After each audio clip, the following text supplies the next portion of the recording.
do science. They don't understand science. They're clueless.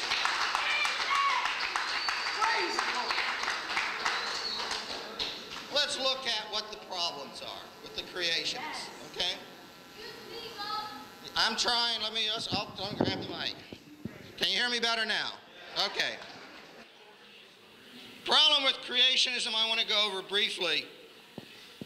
Bad logic, bad facts, bad science, bad theology. So let's look at them in order.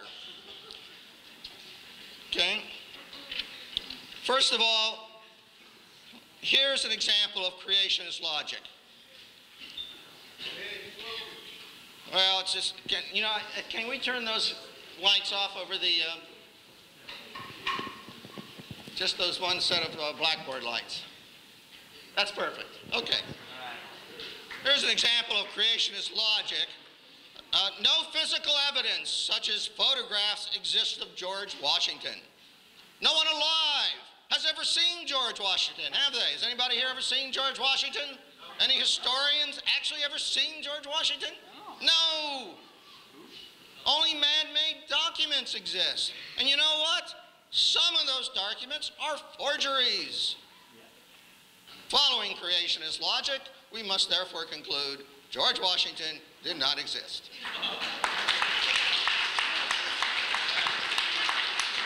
Look, that's not the way science works.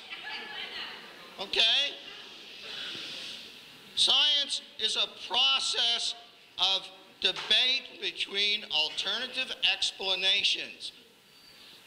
If you're going to challenge evolution, you've got to come up with a better theory, one that offers explanations.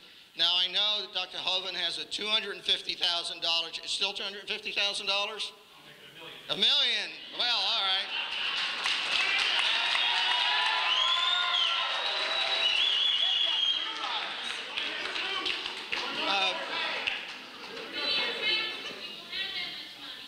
I'm sorry, I'm jumping ahead. I haven't got to my challenge yet. I mentioned also bad fact. Here's what the creationists do about the facts. First thing they'll do, they'll say it's just microevolution. Now, I teach evolution. All right? I never talk about macroevolution because, in fact, macroevolution are one and the same thing. Give enough time, you can turn anything into anything. Yeah, it's true. It's true. All right. It's proven. You got the fossil record. It shows all the steps.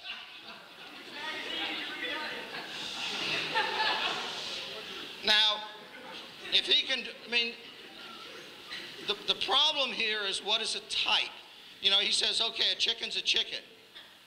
But wait a minute, a chicken's also a bird, right? Birds give rise to birds. There's not that much difference between a chicken and a turkey. Maybe they have a common ancestor, right? And so on back in time till you get to something, Archaeopteryx, right? A bird with a beak. Well, it's just a fossil. Shh. Worse than my students. All right, so typically what the creationists do, they'll deny the existence of tens of thousands of transitional fossils. Go to a museum, look at the fossils yourself. They're there.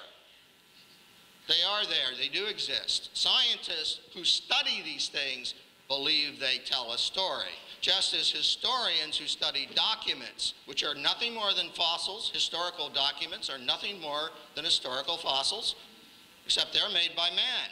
Fossils are actual physical objects, okay? They harp about the occasional error. God, if I hear about the peppered moth one more time, I'm going to vomit.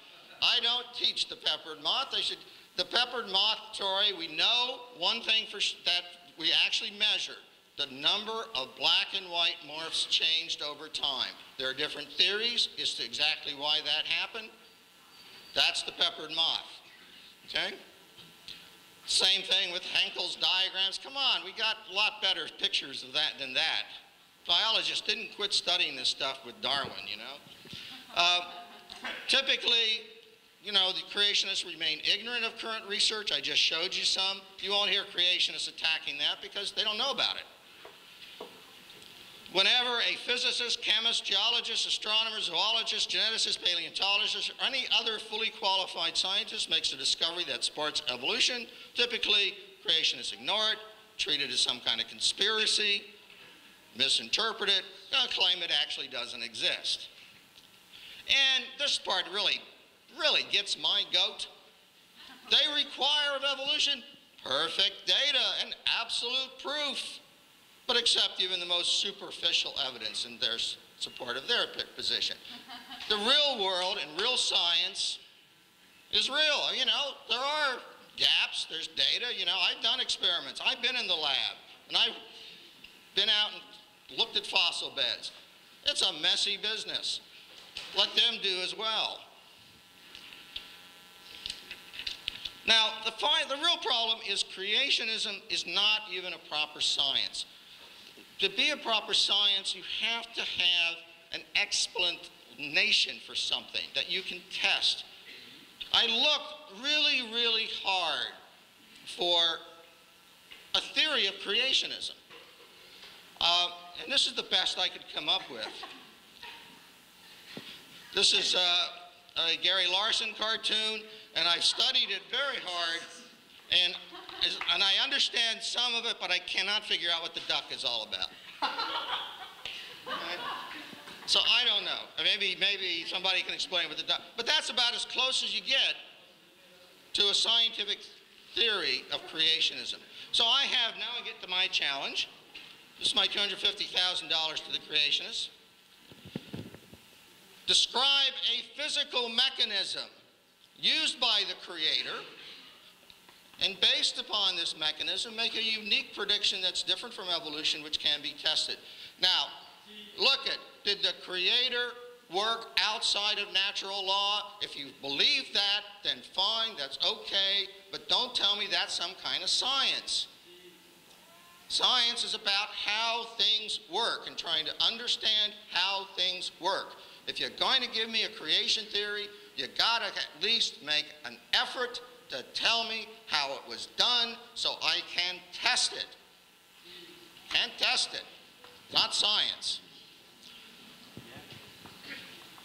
Construct a realistic computer model that incorporates the known properties of living organisms, including variation, mutation, competition for resources, and the known age of the Earth, I should have added that, which does not lead to evolution.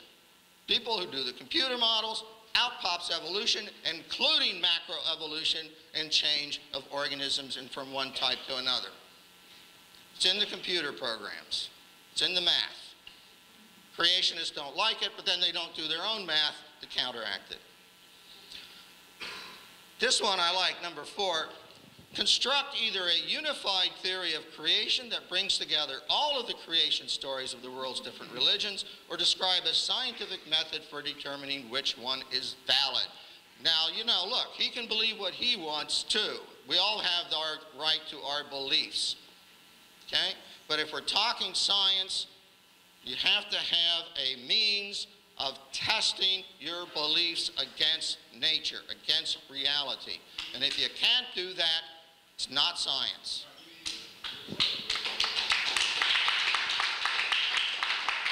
Let's talk about, you know, here's a couple of specifics.